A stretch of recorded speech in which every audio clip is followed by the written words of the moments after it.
Welcome to the Lionheart Academy. We are continuing our trigonometry lesson number 11. Today we're going to continue our functions of acute angles, part 4. There's a lot of material to cover, but this may be our last part for this function of acute angles, but we'll see. Now today we would like to address some special angles, the functions of 30 degrees, 45 degrees, and 60 degrees. Okay, and because they are so special and they're so useful, so we need to go ahead and talk about them separately. And so let's start with the function of 45 angles. Okay, functions of 45 degree angles. 45 degree angles, okay, which is also equal to 45 degrees is pi over 4, okay, in radian. Alright, so how do we derive the functions of 45 degree angles? So let's go ahead and take a look at a triangle. Let's take a look at an isosceles triangle, isosceles right triangle. Actually, let's take a look at a square. We're going to draw a square first, okay?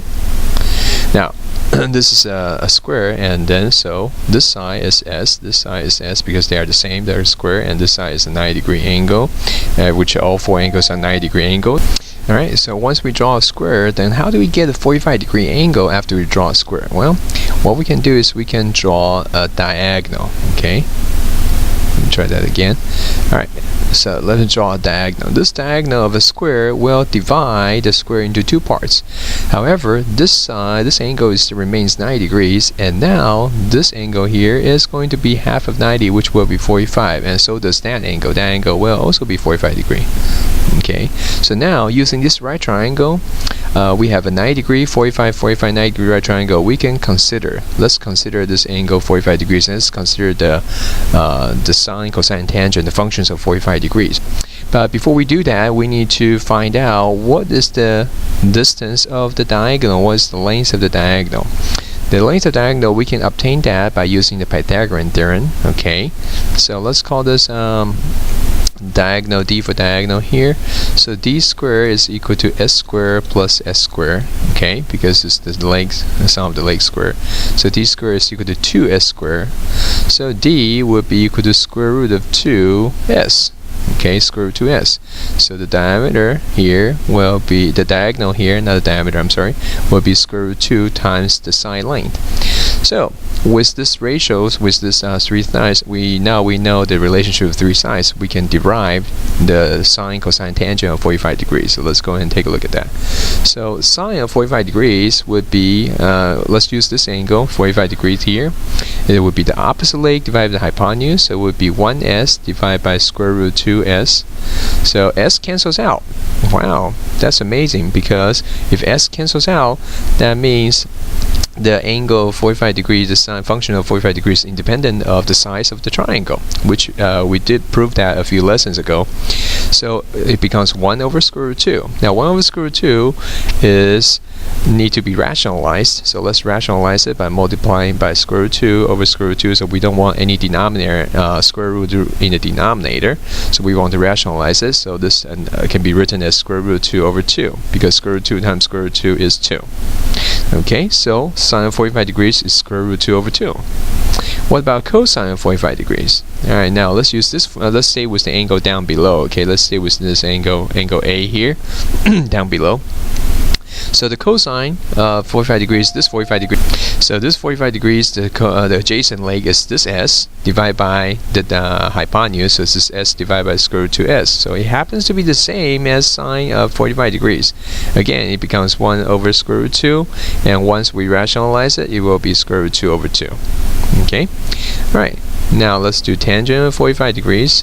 Tangent of 45 degrees is the opposite leg divided by the adjacent leg. So opposite leg is s, adjacent leg is s, so it's also going to be 1. Okay, all right. What about the three other functions here? Let's take a look at the secant of 45 degrees. The secant of 45 degrees is the hypotenuse divided by the adjacent leg. So square root 2s divided by s. So the s cancels out. So simply square root 2. What about cosecant then? Cosecant of 45 degrees. Cosecant of 45 degrees would be the hypotenuse over the opposite leg. So it's square root 2s divided by s. So the s cancels out again, so it's square root 2. So we do see a lot of very special numbers here. They're all related, And last one will be cotangent of 45 degrees. Cotangent of 45 degrees is the adjacent over the opposite, but since adjacent and opposite both are the same, so again it's equal to 1. Okay, so we're gonna put those numbers in a table in a little bit. Once we talk about all the special angles, we can organize them together. Alright, so now let's go ahead and move on to the next set of 30 degrees and 60 degrees and see how we can find out the functions for 30 degrees and 60 degrees. Alright, so let's start with the 30 degrees and 60 degrees. So how do we construct 30 degrees and 60 degrees? Well, one way we can construct a 60 degree is draw an equilateral triangle. So equilateral triangle. So let me call each side again S, S, and S, because this is an equilateral triangle. Now we also know equilateral triangles have equal. All the three angles are inside the triangle are equal. So each of the interior angle is 60 degrees. So every one of them is 60 degrees. Okay, so this is an equilateral triangle, but it's also an equal angular triangle. Alright, now but we don't have 30 degrees, do we? Well, we can make 30 degrees, because if we draw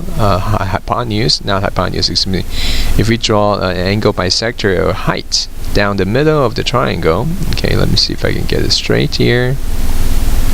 Alright, so if we draw a height of the triangle, which is perpendicular to the base, this would be an angle bisector that cuts this angle in half. So this angle, half of it would be 30, and this would be 90, and this side would be 1/2 S. So does the other side will also be 1/2 S. Okay, because the whole thing is S. This part is 1/2 S. Alright, so now we actually have 30 degrees and 60 degrees already in our triangle. The only thing we need to find is what about this height of the height of that triangle. What is that? So let's call that H, and let's use Pythagorean Theorem to solve for H. Now in this triangle, the 30, 60, 90 degree right triangle, S is the hypotenuse, H and 1/2 S is they are the legs. So it's going to be, if we use the Pythagorean Theorem, it's going to be 1/2 S squared plus H squared is going to be equal to S squared. So let's solve for H. Okay, now 1/2 S squared, we're going to square 1/2 and S, so it's going to be 1/4 S squared plus H squared equal to S squared. Alright, we want to solve for H squared, so we're going to subtract S squared minus 1/4 squared, so that would be 3/4 S squared. Okay, and then to solve for H, let me scroll up a little bit. So H, you have to take square root. So square root of 3/4 is square root of 3 over 2 S, because square root of 3 is square root of 3, square root of 4 is 2. Okay, so H is square root of 3 over 2 S.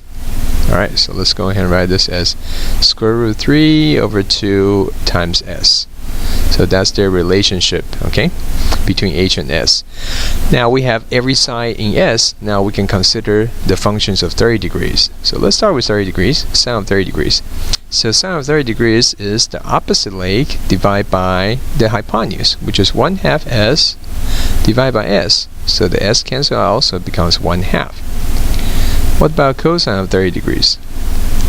Cosine is the adjacent leg divided by S divided by hypotenuse, which is S, so square root of 3 over 2 S divided by S, which is square root of 3 over 2. So that's where we get those numbers from. And then what about tangent of 30 degrees? Tangent of 30 degrees is opposite over hypotenuse. Opposite over adjacent, so it's 1/2 S divided by square root of 3 over 2S. Okay, when you divide a fraction by fraction, what do? You multiply it by its reciprocal. Okay, so it becomes this, because when the S cancels out, so 1/2 divided by square root of 3 over 2 is 1/2 times the reciprocal of square root of 3 over 2, which is 2 over square root of 3, and the 2 cancel out, so it's 1 over square root of 3. But 1 over square root of 3 can be rationalized. So in different situations, you will see the answer rationalized to become square root of 3 over 3. So that is the tangent of 30 degrees. Alright, then let's keep going. What about secant of 30 degrees? Now secant is the hypotenuse divided by the adjacent leg, so it's 1S divided by square root of 3 over 2S. So the S cancel out, and when you divide by square root of 3 over 2, it's basically just asking for the reciprocal of that fraction, which is 2 over square root of 3.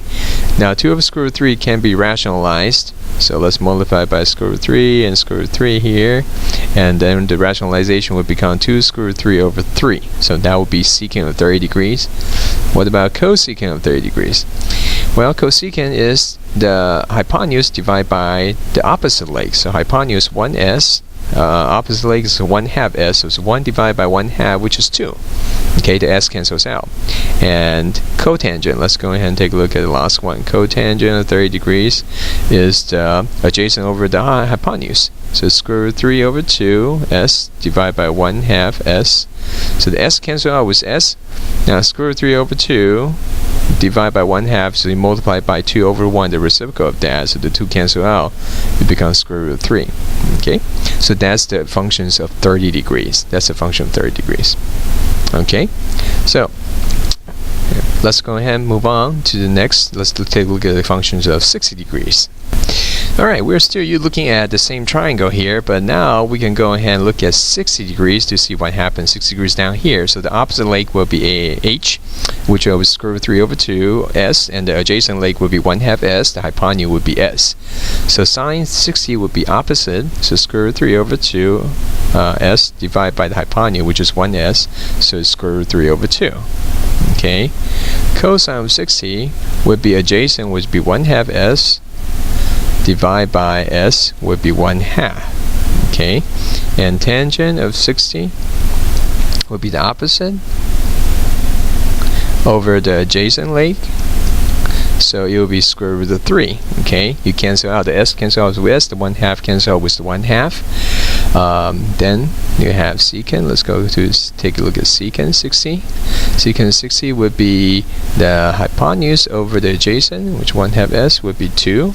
Okay, and cosecant 60 degrees would be the hypotenuse over the opposite, so square root 3 over 2 s. So it will become the reciprocal of that, so it's 2 over square root 3, and you rationalize it, it will be 2 square root 3 over 3. Okay, and then cotangent of 60 degrees would be equal to the opposite, adjacent over the opposite.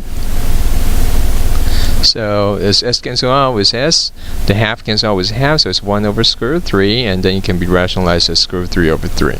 Okay, alright, so this is the functions of 60 degrees, which will be very important later on down the road. We always will be the 45, 30, 45, and 60 degrees. They're always very important, so we really need to know what they are. So let's put them together in a table, and then let's see what we can find out by looking at them. Alright, so here we have an angle here, we have a table here. Let's go ahead and put the column here, sine, cosine, tangent, secant, cosecant, cotangent here. And on the top, let's go ahead and put 30 degrees here. 30 degrees is pi over 6. Okay, I forgot to mention that. 45 degrees is pi over 4. And 60 degrees is pi over 3. Okay, so as you can see, it's increasing. As the ratio increase, as the degree increase, the pi over 6, pi over 4, pi over 3, the denominator becomes smaller. Okay, so here's 1/2 and square root 3 over 2. This is 1 over square root 3 or square root 3 over 3. Okay, so both of them can be possible. Here you have 2 over square root 3 or 2 square root 3 over 3. Okay, here you have 2, and cotangent is square root of 3 over 1. Okay, now 60 degrees, let's go ahead and do that. Now I remember actually one thing to help us remember 30 and 60s, because they are complementary, so their cofunctions are equal. So the sine of 60 is equal to the cosine of 30, and so does sine of 30 equal to cosine of 60.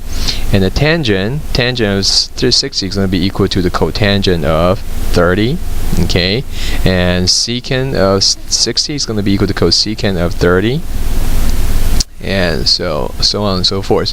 So we can use a lot of the things to help us understand them. We can use the cofunction relations, we can use, because they are complementary. Okay, and for the 45, it's very simple. The sine of 45 and cosine of 45, they are the same, so tangent is equal to 1, cotangent is also equal to 1 because they're reciprocal. And secant is going to be square root of 2 and square root of 2 here. Alright, So this is a very important table. It's very important, and we'll continue to use this table. We'll look at the patterns, and then we can see different things between the 30, 45, and 60-degree angle. But this will be a very, very important resource and foundation for all the trigonometry lessons to go when we go forth. But we will go ahead and understand the reason why they are what they are a little bit more. Alright, so today that's it. We're going to continue next time. Please leave your questions and comments in the comment section so I can go ahead and adjust my lessons perhaps, or answer your questions, and hopefully help you understand this a little bit more. And we look forward to see you in our next lesson. Thank you. Bye bye.